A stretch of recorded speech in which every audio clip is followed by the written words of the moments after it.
3, 2, 1. Today, we're gonna be talking about this. Britt-Marie Was Here by Frederick Bachman.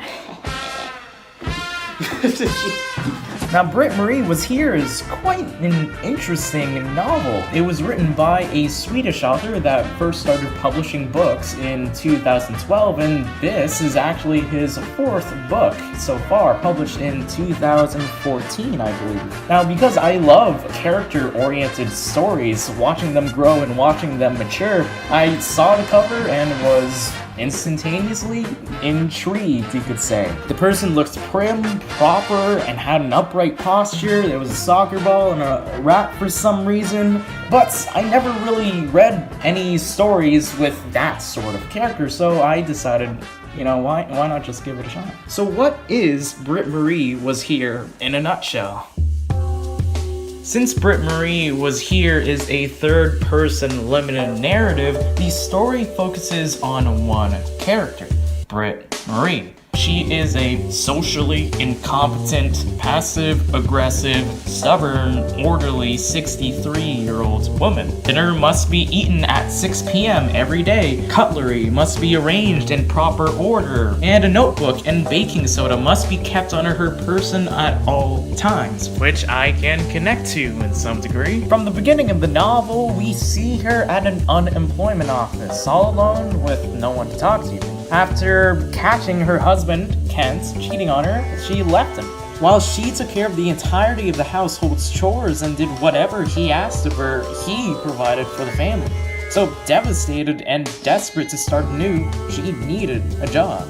Enter Borg, a nearly desolate town where only the two most interesting things are soccer and pizza, and where Britt-Marie is assigned to be the caretaker for its recreation center. For 3 weeks, she has to endure this torturous environment, encountering its weird assortment of individuals, soccer-loving children, and eventually becoming their soccer coach. But, of course, the town is old and dusty. And that's always a nice place for Britt-Marie to start cleaning.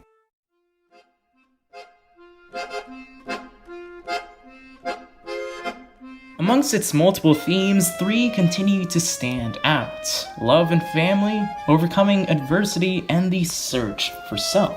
In page 149, a child asks Britt-Marie to accompany him to visit his father in prison. "You want to come with me?" he calls out after her. She turns around as if he's out of his mind. The paper in his hands is stained with sweat. I think it would feel better for me if you were there," he manages to say. It's obviously wholly ludicrous. Britt-Marie is scrupulous about telling him throughout the whole bus journey.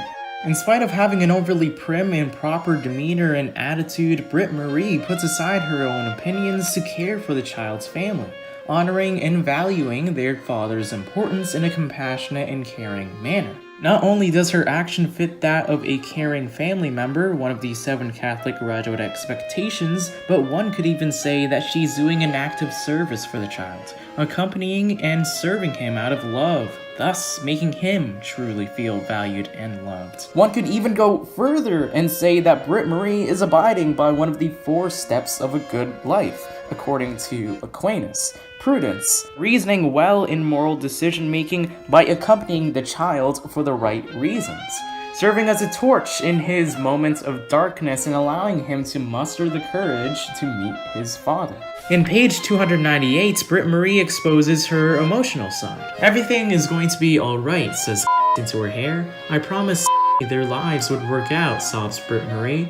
"They're going to be fine. You have to let the authorities take care of this," he says calmly. "I know. Of course I know that. They're not your children, darling." She doesn't answer because she knows. Obviously, she knows that. Going beyond all logic and reason, Britt-Marie insists to uphold her promise of fostering said children, acting out of love and likely experiencing 3 experiences in ethics and morality. The first being the experience of the responsibility for the other, where an individual feels responsible for another's misfortune. Being incapable of seeing the children's lives working out, she feels guilty. likely feeling a sense of responsibility to witness said children developing in a healthy environment. The second being the experience of obligation or duty, where something urges an individual to follow the law or do what is considered right. Having made a promise to she feels the urge or obligation to fulfill it, as she considers it the right thing to do. Alas, she has to concede that they're not her children, being forced to let the authorities take matters into their own hands. Which leads into the experience of contrast, feeling overwhelmed by the unjust suffering of others, therefore feeling the need to do something in the face of inequality. In Britt-Marie's mind, she desires a world where said children live peacefully without any worries, yet being forced to hand the children over, she breaks down, overwhelmed by the thought that they may unjustly suffer without her, feeling the need to do anything to make her world a reality. Finally, in pages 49 and 54, we see Britt-Marie discarding her past and changing as a person. She hasn't mended anything since she was married. It was always best to wait until Kent came home, she felt. Kent always said a woman can't even put together IKEA furniture when they watch women in television programs about house building or renovation. Britt-Marie turns off her vacuum cleaner. She doesn't want to be unfriendly, but she doesn't want any help with the package. Nothing is more important to Britt-Marie right now than her reluctance to be helped with the package, because there's a piece of furniture from IKEA inside, and Britt-Marie is going to assemble it herself. For years, Kent was head of the household, relinquishing Britt-Marie's autonomy to become fully dependent on him through the constant belittlement of her abilities. But by trudging through that and staying in Borg, she starts her first rebellion, overcoming her adversity and becoming herself as a person, not just Kent's puppet. It is because of this that she comes to fully embody a self-directed, responsible, lifelong learner, being confident, adaptable, and flexible, taking initiative, and constructively influencing change. And even if it starts out with just assembling IKEA furniture, at least she is one step closer to finding her true self, or true form of Britt-Marie.